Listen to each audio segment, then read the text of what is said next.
Batangas Parsitarian, kapatiran na matatag, tuloy-tuloy sa paglaganap sa mundo'y kalat 74, malabo na kami matibag, sa solido ng lakas walang makakatapat. Batangas Parsitarian, hanggang ngayon namamayagpag, di bumitaw sa layunin kaya kami umangat. Taiwan chapter, batid namin na ipahayag, nakabutihan tanging pakay ng pangkat sa lahat. O eto pa ang evidence na ang BBI kalat, Taiwan chapter represent sa kasapi di salat. Wag nasubukan, no chance, malabo na masilat. Kita mo yun confidence o di gaanong bigat.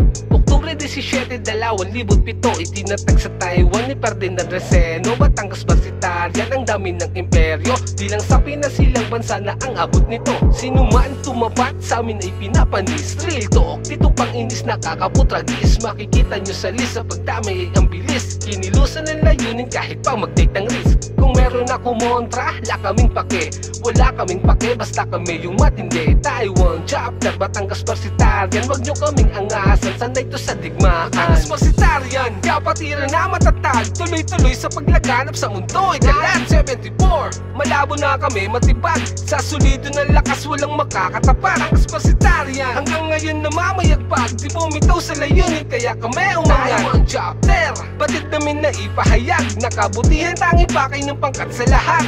Kumilos upang lumaganap ang samahan sa utak ay tinatak, kaya hanggang ngayon ay hindi na mapigil ang samahan na lalo pang umangat. Lahat nagagalak sa tagumpay na natatamasa ng kapatiran sapagkat ito ang kauna-unahan na layunin na hanggang ngayon ay pinapatupad. Binasbasan ng itaas kasama sigad ng pangkat, kaya kahit gano'ng kabigat mga hamon wasak dahil magkakatulong lahat na kinakaharap. Ang pagiging tapat at pagmamahal sa samahan umaabos agad, walang iwanan to nakakatiyak, limutan ang salita pagkawatak. Kabutihan ng dulot ng kapatiran na subok sa kabaitan ng mga kabataan, may mapulot wag lang kaming mabula, wag may bombang handang sumabog, kapayapaan ng hatid kaya wag nang manghimasok. Lagi naming dala pangalan ng Batangas Parsitarian, kahit saan mapadpad, ipagsisigawan, umabot man sa kagipitan, kayang patunayan, mapabilang sa pangkat isang malaking karangalan. Parsitarian, kapatiran na matatag, tuloy-tuloy sa paglaganap sa mundo'y kalat 74, malabo na kami matibag, sa solido ng lakas walang makakatapat. Batangas Parsitarian, hanggang ngayon namamayagpag, di bumitaw sa layunin kaya kami umangat. Taiwan chapter, batid namin na ipahayag, nakabutihan tanging pakay ng pangkat sa lahat.